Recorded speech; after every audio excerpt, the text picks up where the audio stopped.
दोस्तों, हमें काफ़ी लोगों की रिक्वेस्ट मिली थी कि यदि आप मालगाड़ी पर काम करते हैं तो आप सवारी गाड़ी पर कैसे काम कर सकते हैं। तो दोस्तों, मैं सीनियर ट्रेन मैनेजर हूं, तो मेरी ड्यूटी कभी कभी सवारी गाड़ी पर भी लग जाती है, यानी कि पैसेंजर ट्रेन पर, जिसके स्टॉप हर स्टेशन पर होते हैं। उस स्टेशन पर मैं अब आपको बताऊंगा कि स्टाफ कैसे चेंज होता है और जो मेल एक्सप्रेस ट्रेन होती हैं उन पर स्टाफ कैसे कैसे चेंज होता है और उसकी क्या प्रक्रिया रहती है। सपोज दैट दोस्तों, ये रेलवे स्टेशन है NZM, यानी कि हज़रत निज़ामुद्दीन, और यहाँ से ये रेलवे की लाइन है, डबल लाइन सेक्शन है।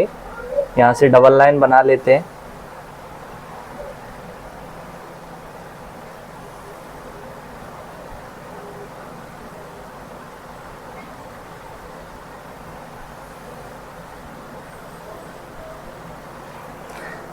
निज़ामुद्दीन से दोस्तों ये मान लीजिए MTJ Mathura junction railway station है, और ये है आगरा कैंट, और ये है झांसी।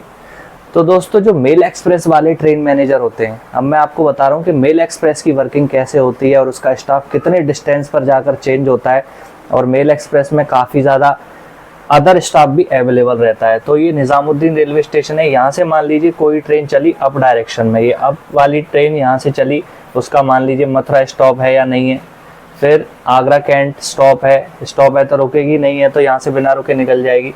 फिर यहाँ पे मान लीजिए ग्वालियर रेलवे स्टेशन है, स्टॉप है या नहीं है उसका, वहाँ उस हिसाब से फिर ये पहुँचेगी झांसी। तो ये लगभग 400 किलोमीटर के आसपास डिस्टेंस रहता है। दोस्तों, मेल एक्सप्रेस वाला स्टाफ लगभग 400 किलोमीटर या उससे भी ज़्यादा डिस्टेंस को तय करता है, लेकिन इस पूरे टाइम में उनको लगभग 6 से लेकर 8 घंटे की ड्यूटी होती है। उससे ज़्यादा ड्यूटी उनकी नहीं होती है नॉर्मल कंडीशन में। जब फॉग वगैरह होता है, कोहरा होता है या कोई आंदोलन चल रहा हो, तभी ज़्यादा ड्यूटी होती है। लेकिन उस कंडीशन में स्टाफ को मान लीजिए उसके घंटे यहाँ पर ज़्यादा हो रहे हैं तो यहाँ पर रिलीव करवा दिया जाता है, वरना नॉर्मली निज़ामुद्दीन से लेकर झांसी तक की उनकी बीट होती है। और जिनका हेडक्वार्टर निज़ामुद्दीन है वो आगे यहाँ पे अम्बाला है, तो वहाँ तक भी ट्रेन लेके जाते हैं, या यहाँ से जितनी भी बीट जाती हैं उस हिसाब से वो वर्किंग करते हैं लंबी 300 से 400 500 किलोमीटर की दूरी पर।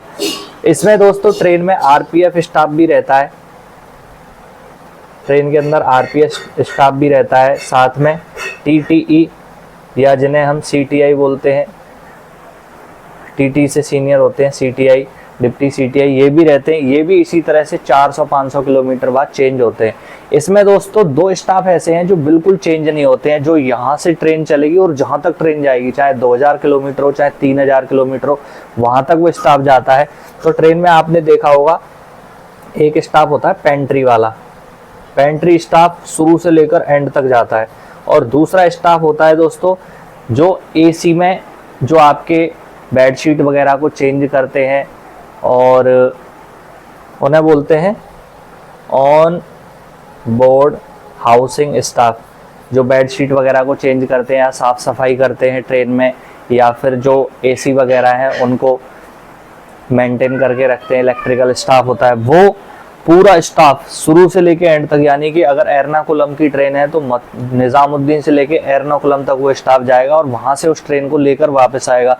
तो उनकी बहुत ज़्यादा लंबी ड्यूटी होती है। बाकी RPF हैं या टिकट चेकिंग स्टाफ है या ट्रेन मैनेजर हैं या लोको पायलट ALP हैं, उनकी ड्यूटी लगभग 400 से 500 किलोमीटर के बाद ड्यूटी खत्म हो जाती है। वहाँ पर फिर पूरा फ्रेश स्टाफ चेंज होता है सारी ट्रेन में, उसको चार्ज देने के बाद वो भी 400-500 किलोमीटर आगे जाते हैं, जबकि मालगाड़ी में ये डिस्टेंस लगभग 200 किलोमीटर के आसपास होता है। तो इस तरीके से कुछ स्टाफ चेंज होता रहता है।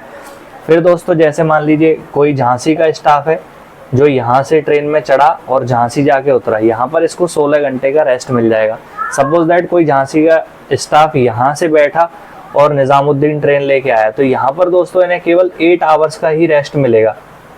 यदि इनका कोई लिंक है जिसमें 10 घंटे रेस्ट मिल रहा है किसी ट्रेन के लिए, मान लीजिए कोई ट्रेन लेट आ रही है, वहाँ 12 भी घंटे हो सकता है, तो फिर यहाँ रेस्ट ज़्यादा भी हो सकता है, 16 घंटे भी हो सकता है, 10 भी हो सकता है, 9 भी हो सकता है, 8 भी, 6 भी हो सकता है। तो यहाँ से ये ट्रेन फिर वापस, झांसी वाला स्टाफ यहाँ से गया, यहाँ रनिंग रूम में रुका, ट्रेन मैनेजर और लोको पायलट, फिर यहाँ से ये लौट के 8 घंटे 10 घंटे 15 घंटे रेस्ट करने के बाद यहाँ से अपने हेडक्वार्टर वापस ट्रेन लेके आ गए। ऐसे ही मान लीजिए निज़ामुद्दीन का स्टाफ यहाँ से ट्रेन लेके जा रहा है झांसी के लिए, तो वो झांसी रनिंग रूम में जाके रुकेगा, वहाँ फिर 8 घंटे 10 घंटे 12 घंटे, जब भी उसकी वो ट्रेन जो आगे से आ रही होगी भोपाल इटारसी साइड से और वो उनकी ट्रेन होगी, उनके चलाने का लिंक होगा, तो फिर वो निज़ामुद्दीन वाला स्टाफ लौट के आके यहाँ आ जाएगा, फिर यहाँ इनको 16 घंटे का रेस्ट मिलेगा। ऐसे ही आरपीएफ, सीटीआई और इन सभी का रहता है शेड्यूल। इसमें दोस्तों मेल एक्सप्रेस में शेड्यूल फिक्स रहता है, 1 महीने पहले लिस्ट बन चुकी होती है कि कल कौन सी ट्रेन पर जाना है, परसों कौन सी ट्रेन पर वर्क करना है, उससे अगले दिन कौन सी ट्रेन पर वर्क करना है। लेकिन मालगाड़ी में कोई फिक्स नहीं होता, मालगाड़ी में 2 घंटे पहले कॉल आता है, तभी पता चलता है कि यहाँ जाना है और इस वाली ट्रेन पर वर्क करना है।